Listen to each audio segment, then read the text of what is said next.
Assalamualaikum warahmatullahi wabarakatuh. Nama saya Ropidah Nur Alifah dari tingkat 2 Profesinus jurusan Keperawatan Poltekkes Kemenkes Tasikmalaya.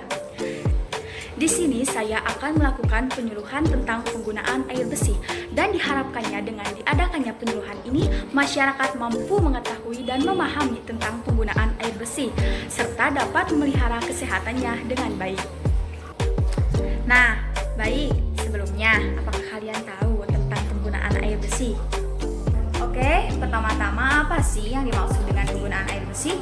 Penggunaan air bersih adalah menggunakan air sebagai kebutuhan dasar yang digunakan untuk kehidupan sehari-hari, yaitu minum, memasak, berkumur, mandi, mencuci alat makan, mencuci pakaian, membersihkan lantai, dan lain-lain.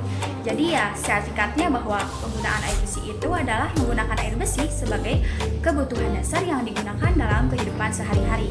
Nah, selanjutnya, apa saja jenis-jenis air yang dapat digunakan dalam kehidupan sehari-hari? Oke, air merupakan hal yang penting dalam kehidupan. Banyak jenis-jenis air yang dapat digunakan sebagai penunjang kebutuhan. Nah, beberapa jenis air diantaranya adalah sebagai berikut. Ya, air yang dapat kita gunakan sehari-hari tentunya. Yang pertama, air hujan. Yang kedua, air sungai atau danau. Yang ketiga, mata air. Yang keempat, PAM atau PDAM. Dan kelima, air sumur. Nah, selanjutnya, mengapa kita harus menggunakan air bersih? Nah, tentunya supaya tidak terkena penyakit. Nah, di sini ada beberapa contoh penyakit yang dapat menyerang kita apabila kita tidak menggunakan air bersih. Yang pertama, diare, hepatitis, tipes, cacingan, demam berdarah, dan penyakit kulit. Sehubungan dengan musim penghujan pada saat ini, maka kita harus benar-benar mengetahui dan memahami bagaimana penggunaan air bersih agar kita terhindar dari berbagai macam penyakit. Lalu, apa syarat-syarat air bersih itu? Nah, yang pertama, air tidak berwarna, harus bening dan jernih.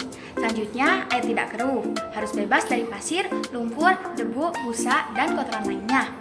Dan selanjutnya, air tidak berasa, tidak asin, tidak asam, tidak payau, tidak pahit, dan harus bebas dari bahan kimia beracun. Nah, lalu air tidak berbau seperti bau amis, anyir, busuk, atau bau belerang. Yang terakhir, untuk keperluan minum, air harus direbus terlebih dahulu atau minum air dalam kemasan.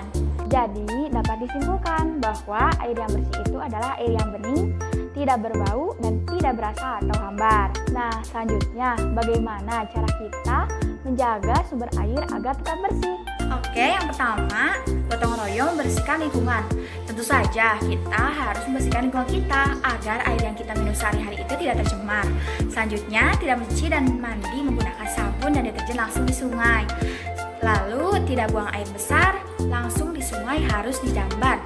Selanjutnya, pisahkan jarak antara sumber air dan jamban dengan tempat pembuangan sampah minimal 10 meter.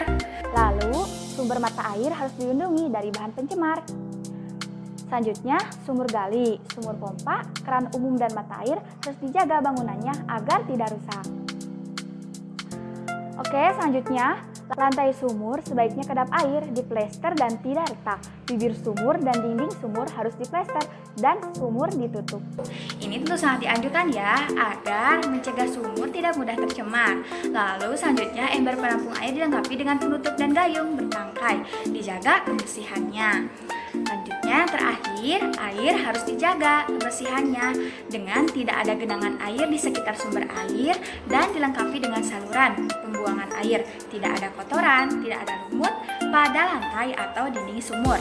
Nah, kesimpulannya, penggunaan air bersih adalah menggunakan air bersih sebagai kebutuhan dasar yang digunakan untuk kehidupan sehari-hari. Air merupakan hal penting dalam kehidupan. Banyak jenis-jenis air yang dapat digunakan sebagai penunjang kebutuhan. Namun, dalam penggunaannya, kita harus tetap memperhatikan kualitasnya, bahwa air yang kita gunakan benar-benar bersih. Selain itu, kita juga harus menjaga sumber air agar tetap bersih. Mungkin cukup sekian materi yang dapat saya sampaikan. Mohon maaf apabila ada kekurangan dan kesalahan. Dan terima kasih atas perhatiannya. Semoga bermanfaat. Salam sehat. Wassalamualaikum warahmatullahi wabarakatuh.